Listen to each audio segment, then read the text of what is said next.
Dave Ramsey created what he calls the 7 baby steps to becoming a millionaire, or the 7 baby steps to achieving financial peace. I like that he called it baby steps. Even the thought of becoming a millionaire to the average person can seem very intimidating at first. However, when you break it down into 7 steps and focus on one at a time, it seems a lot more doable. This is no different from anything else in life where you have a bigger goal and you break it down into smaller, more realistic goals that you work on every single day. So here are the 7 baby steps that Dave Ramsey preaches. So step 1 is save $1,000 as a starter emergency fund. Step 2 is pay off all your debt minus the mortgage on your house if you have one, using the Debt Snowball Method. Step 3 is save 3 to 6 months worth of expenses for your fully funded emergency fund. Step 4 is to invest 15% of your household income. Step 5 is to save for your child's college or university fund. Step 6 is to pay off your home early. And step 7 is to build wealth and give. So the first step, save $1,000 as your starter emergency fund. I love this as a first step. This process is all about building momentum and feeling good about it. It's not too small that it feels meaningless, and it's not too big that it seems impossible. Most people probably already have this step completed without even knowing it. Remember, this is not your actual emergency fund. This is in case while you're on step 2, you run into an emergency and you don't want to go into further debt. So instead, you use your $1,000 starter emergency fund to fund that emergency, and you continue on your progress of paying down your debt. Now step 2, pay down all your debt using the Debt Snowball Method. This step is my favorite and, in my opinion, the most powerful step. If you were ever in a lot of debt or are currently in a lot of debt, I'm sure you can agree. Clearing your debt sets you free in a lot of ways. So this is how the Debt Snowball Method works. List all of your debts excluding your mortgage. Put them in order by balance, smallest to largest. You can ignore the interest rates. Now you want to pay minimum payments on everything except the smallest one. And as Dave Ramsey says, attack the smallest one with a vengeance. This means taking all of your remaining cash flow and any other cash you can come up with to put towards the smallest debt until it's cleared. Once it's cleared, take that same cash flow and the minimum payment that you no longer have and now begin to attack the second smallest debt, while of course making minimum payments on the rest. It's called the Debt Snowball Method because the amount of cash that you have to attack your current debt that you're focused on will continue to get bigger and bigger as you pay off each and every debt. And you just continue to do that until you've paid off all of your debts. So the 3 to 6 month emergency fund is pretty straightforward. You're just adding to the $1,000 you've already saved to cover 3 to 6 months of your necessary expenses.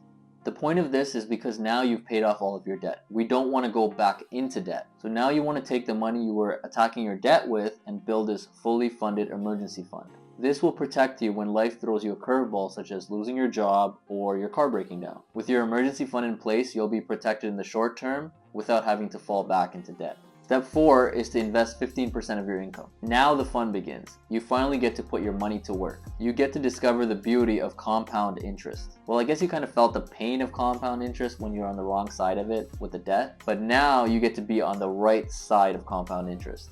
The one thing I'll say about Dave Ramsey though is that he pushes mutual funds that his SmartVestor pros sell, but I think it works for everyday people. Someone who's capable of doing it themselves and investing in an S&P 500 or globally diversified index ETF, they could save a lot of fees in this step. So saving for your child's college or university education. So I guess this step isn't really about your own financial peace, it's more about gifting your child with not having to deal with student loans and getting them a step ahead in life. Step 6 is paying off your home early. I think this step is very important because I think a lot of times people buy homes that are a lot more than they can actually afford. For me personally, I don't want to have more than 25% of my income going towards my mortgage because I want to be able to aggressively attack the mortgage by paying it down in this step. So you want to be making additional payments that attack the principal, especially in the early years of your mortgage, so that you can pay off your home faster. So this will reduce your principal, which in turn reduces your interest. So here's an example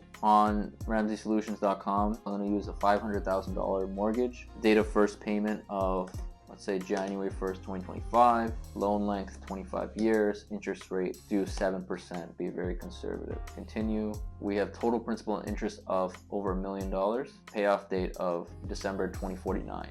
As of right now. Original total interest is $560,000. And let's say you put down an extra $2,000 a month. Let's start the extra payments as of May. So let's do 05, 01, 2025. Now, with extra payments, you're paying off your home 56% faster in 14 years. Your original was $1 million, but now you've brought it down to $721,000, including the interest. You reduce your interest by $338,000, which is insane to me, just seeing that. So the final step is to build wealth and give. By this point, you have zero debt and no mortgage payment. You've now built up substantial wealth compared to the average person. Now you can continue to build wealth and give back, leave an inheritance for your kids, build a legacy, etc. So who is Dave Ramsey? So in Canada, we don't have a Dave Ramsey. So if you don't know who he is, for some reason, let me explain. So Dave Ramsey grew up in the real estate business. His parents were in real estate. He got his real estate license at 18 years old. He got married at 22 years old in 1982. So 2 years later, at 24 years old,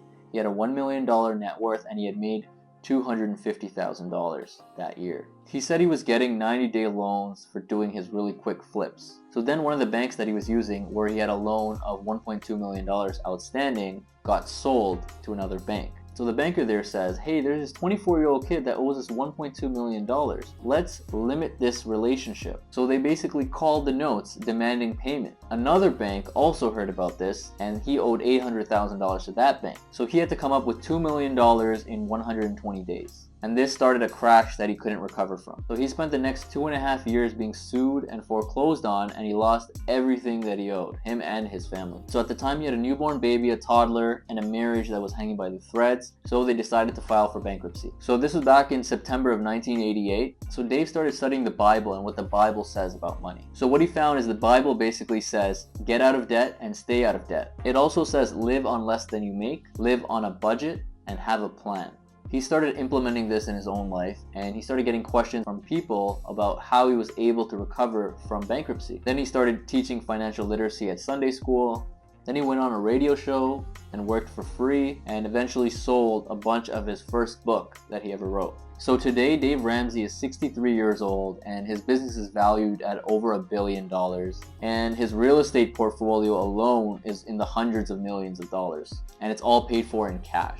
How impressive is that? It might not seem like the smartest thing because he didn't leverage his money. However, it's a very powerful thing to own that much real estate in cash. So why are there people out there that bash Dave Ramsey and don't like him? So many people on the internet don't like Dave Ramsey, and there's a couple reasons why. So the first reason is that they're using his name to get views, and not in a good way. The second reason is they're just straight up ignorant. Here's somebody who's actually impacting the masses in a very positive way. The fact of the matter is the average person is financially illiterate, and that's not a knock on people. That's just how the education system is set up. There's a higher chance that someone racks up unnecessary debt in their life than becoming a millionaire. He's actually helping a lot of people get out of debt and stay out of debt, and then also put their money to work in the market, and then also pay off their home early. How can you say that there's anything wrong with that? Sure, there's the minute details that people take out of context, such as, oh, he only thinks that emergency fund should be $1,000. They pull that out of context to get views. So people who run into a lot of debt need counseling and guidance, and Dave Ramsey gives them that with his free videos on YouTube, and people can call into his show and ask questions. I think that anyone who's already successful and made money leveraging debt will always have something bad to say about Dave Ramsey. Maybe they were fortunate enough to learn financial literacy from their parents. Maybe someone in their close circle educated them before they made a huge mistake by running into debt. Maybe they were taught to pay off the entire balance on their credit card instead of paying minimum payments. So maybe they just dipped their toe into toxic debt, but they didn't fully jump all the way in. So now they're saying, well, why is this guy saying, hey, avoid debt at all costs? The majority of people, and Dave Ramsey's advice and information is based off of countless case studies of real people who become millionaires and real people who went into a lot of debt. He sees what's worked for people and what's not worked for people. I also think that it's common and normal for human beings to think that if they succeeded one way, that's the only way there is to do it. And that can go for Dave Ramsey as well. I don't think you necessarily need to listen to all of his steps. I think that following them will actually give you financial peace. So Dave is actually taking into account all the risk that exists out there in the real world. He literally experienced the most extreme form of leveraging your money. He was putting 0% down on all these houses that he was flipping in the 80s. And I know from being on my health journey that when you do things to a certain extreme and you get humbled, it's actually a blessing in disguise, because you take a step back to reflect and see what you did wrong and make major changes in your life. And you don't really go back after that because you have a newfound awareness for things now. So ultimately, people who don't like Dave Ramsey are only thinking surface level. The fact of the matter is there are way more people in debt than there are millionaires in the United States, and even worldwide. So as always, I hope this video provided you with some value. If it did, be sure to drop a like so more people like you can find this video. And subscribe for more personal finance content, and I'll see you in the next one.